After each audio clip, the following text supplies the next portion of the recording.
Sometimes you just can't stick the landing.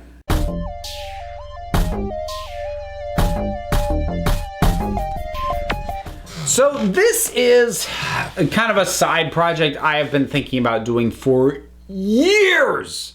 And it's going to become another occasional series, a bit like Why It's Awesome and Nitpick Rants, just something that I do every now and then.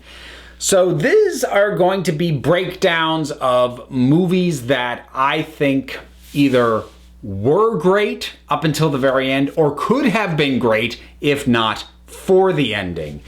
And we're going to start with the movie that I saw that initially kicked off me wanting to do something like this in the first place. And that is Cabin in the Woods. Now, I shouldn't have to tell you that there's going to be spoilers involved since this entire premise is about talking about the ending. I need to be real specific about the point at which the ending loses me. And in this case, I'm also going to address the arguments that I've seen in defense of the ending. Because trust me, I've heard them. And I also don't agree with them. But we'll get there. So, Cabin in the Woods gets really good as it goes along. Initially, as it's starting, it's basically cutting back to the control room. That's the best stuff. And the stuff with the teenagers is okay. But teenagers in massive quotes. And you know, that's all okay. But it's fairly generic. But again, that's kind of the point. But then they get down to the facility, we see all these other monsters. Then the monsters get unleashed and they just start tearing apart everything. And it's gory and it's great. And a guy gets impaled by a unicorn and it's amazing. And then we get the explanation of what it is that's going on and why. And we get that from Sigourney Weaver. And it works. I buy that explanation. I get it. I dig it. It's good. The point at which this movie loses me, these teenagers decide that they're not going to go through with it and that they're going to let the entire world end. And I am not okay with that. At this point, I don't know if the film wants us to be on their side with the choice that they make or not. I'm inclined to say that it is. Look, I'll be flat out. I get iffy on nihilism in the first place. That's why I can't stand Lars von Trier. But in this specific case, it really infuriates me. And I will explain why. First, let me deal with the defense of this move and the fact that effectively the world gets destroyed. We don't see the entirety of it, but that's what's going to happen. The world will now end because these two teenagers decided, no, we don't want to do that. So I understand the metaphor. I understand that the gods that they are placating with by putting on these shows and these tropes are the audience. I get the metaphor. I get that the gods are the audience who expect things to happen in a certain way, and if it doesn't, they throw a hissy fit. I get it. It makes total sense.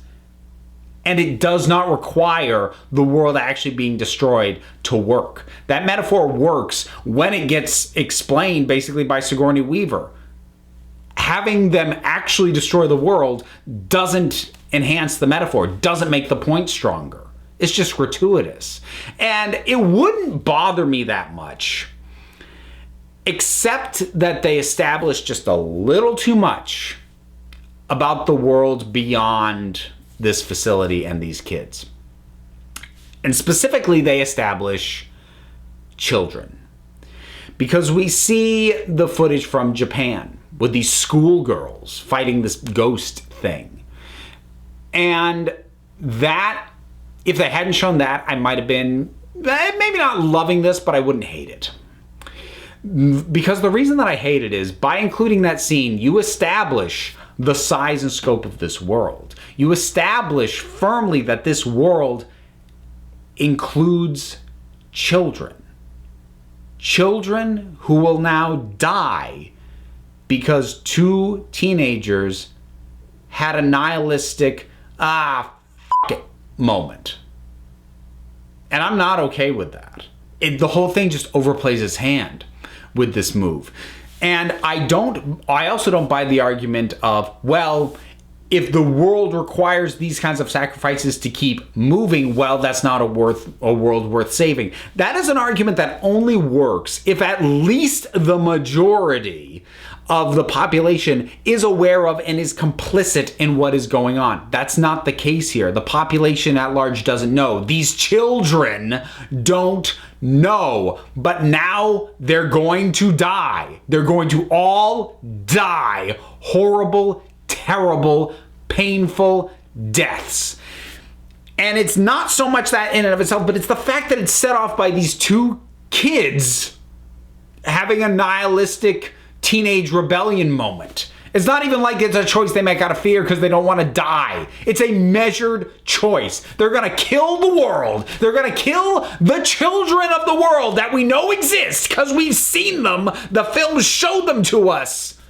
No. Nah. And if you want a comparison, I don't have an inherent automatic problem with world-ending stories. You want to know a movie where the world ends and it works? Dr. Strangelove. But there's a really big key difference. The reason that film works and the reason that the world ending is not only okay, but funny, is because the world we are shown is very restricted. The only people we see are the military and political figures who are part of the machine and caused the entire friggin' problem. So as much as they say in that film, the world will end, the world as shown to us by the film only encapsulates these idiots. And we can laugh at the fact that they're probably all gonna die. It's just a bunch of morons. Because again, just saying the world's gonna end, that's abstract. What solidifies what the world is to us, as far as the film is concerned, depends on what is shown. And Dr. Strangelove doesn't show us children, communities, schools, a life worth preserving. They don't show us any of that. They just show us these military idiots, which makes it fine that they're all gonna die, because that is this world as we understand it as an audience. But Cabin in the Woods, again, showed us children. So you establish that this world is bigger. You establish firmly, confirm, show to my eyes that this world is not just these sacrificial teenagers and this idiotic monitoring thing. No, it's the world we know. It's kids. Kids will now die.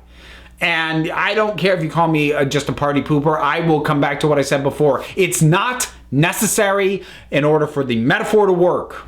It's just gratuitous. It's just nihilistic. And I hate it.